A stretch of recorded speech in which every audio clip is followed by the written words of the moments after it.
telocvični základnej školy na ulici Arpária Felcána sa uskutočnil 24.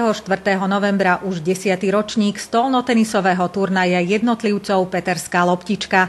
Súťaž pre žiakov a žiačky základných škôl z mesta i okresu Hlohovec začala písať svoju históriu pred 10 rokmi a stáva sa stále obľúbenejšou. Myslím, že to bolo vlastne nadšencov, že chodila tu stále tí pingpongáči, ako my ich hovoríme, chodia sem hrávať, sa sem tešia, tam si vlastne rozvíjajú teda svoje tie pohybové a športové akože možnosti a danosti.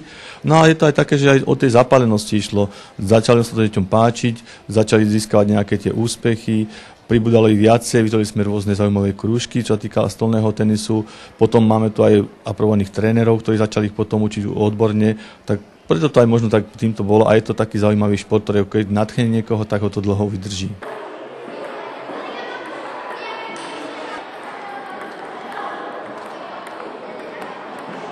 Hralo sa podľa pravidiel stolného tenisu na 2 víťazné sety.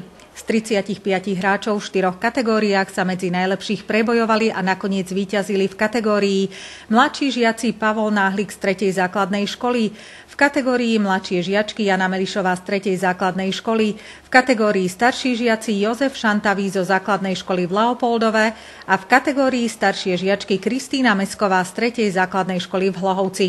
Čo treba vedieť a ovládať pri takej útočnej, rýchlej a úspešnej hre? Poraď. Treba vedieť dobre techniku úderov ako topspin alebo drivey. Hlavne treba vedieť údery a v kuse trénovať. Nezáleží na tom, či je až tak útočnejší, sú dobrí aj obranári, ale čím viac toho človek vie, tým je lepší. Stolný tenis v Hlohovci zaznamenáva úspechy, k jeho špičke v okrese jednoznačne patrí Kristýna Mesková. Máme tu klub stolného tenisu Zentiva Hlohovec, tí hrajú 2. ligu. My na našej škole hráme 5. ligu, takže my sme o nejaký tie rebríček akože nižší samozrejme, ale my tu chodíme za s tým zápalom, elánom, že aj si oddychneme, aj sa zabavíme, je to vlastne šport, aj rekreácia, všetko dokopy. A je to aj taká súťaž, že povedať si, že zlepšíme sa, nezlepšíme, uvidíme teda, čo z nás akože bude. Tak sme dobrá partia, si myslím, tu na našej škole a pribúda nám teraz, to má zaujalo detí, že máme 28 detí, hlavne väčšinou z prvostupňarov, ktorí sem chodia, trénujú.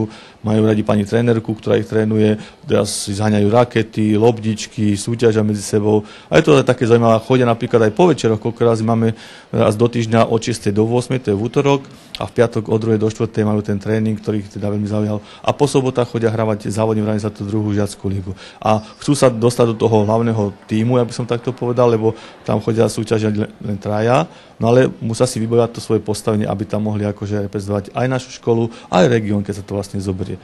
A keď sa týka ľudí ostatných v regióne, koľko je, no je tu veľa pingpongáčov, by ste sa čudovali, ale tak sa to rozmáha, že veľa kedy bolo len 6 líg, teraz máme už aj 8. ligu.